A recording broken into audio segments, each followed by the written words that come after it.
Can you sell your home while you're in forbearance? Hi, my name is Matt Walsh.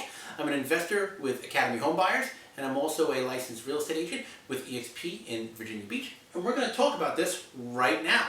Okay, first, we're going to address what is forbearance very quickly. Forbearance is the government response to the government response to the pandemic, right? So the pandemic started and the government said, "Ooh, you can't work and we're shutting you down."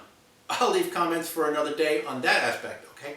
So they told everyone that you can't work and you can't earn money. So now what, okay? Then they said, all right, we can't have this, so we're going to mandate that the banks offer mortgage forbearance to people that need it.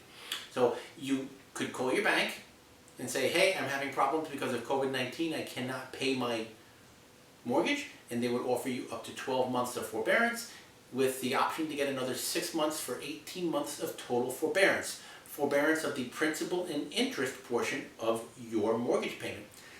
Notice the government didn't give you a forbearance on the taxes portion, and you still have to pay your insurance, right?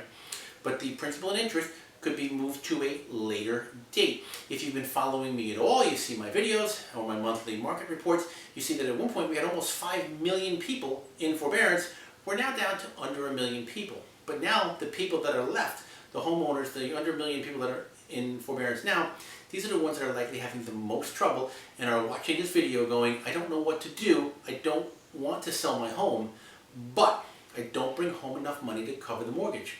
Likely you were in financial trouble before COVID-19 and the forbearance program was just an option you were able to take care of to stave things off. But now you're still in a rough spot.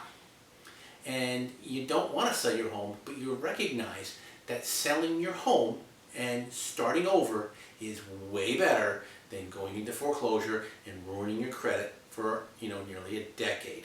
Okay, so it may be a tough option, but it's probably the best.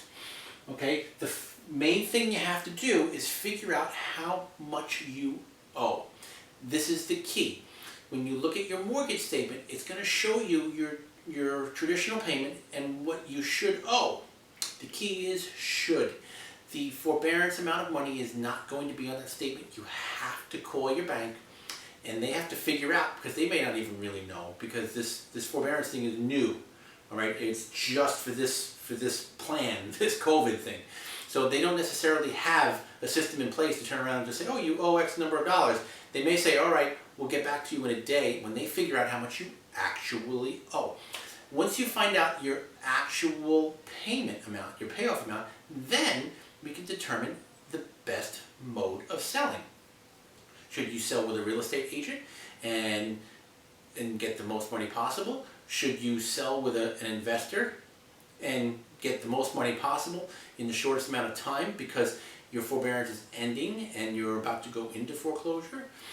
Is your home in such disrepair because you haven't had the means to upkeep it for the last 5 or 10 years that you need to sell it fast or as is, but it's not worth as much money as you owe and we have to go into short sale? There's a number of options, and they're all options, and all those options are better than foreclosure, but the key, the first part, is to figure out how much you owe. So if you're considering selling, call your bank right now and find out a true payoff and figure out how those 12 or 18 months of forbearance will affect the amount of money you owe, and then you can sell your home just like normal. All right, if you have any questions, give me a call, shoot me a text, and below this video, you can get the written version of this blog post.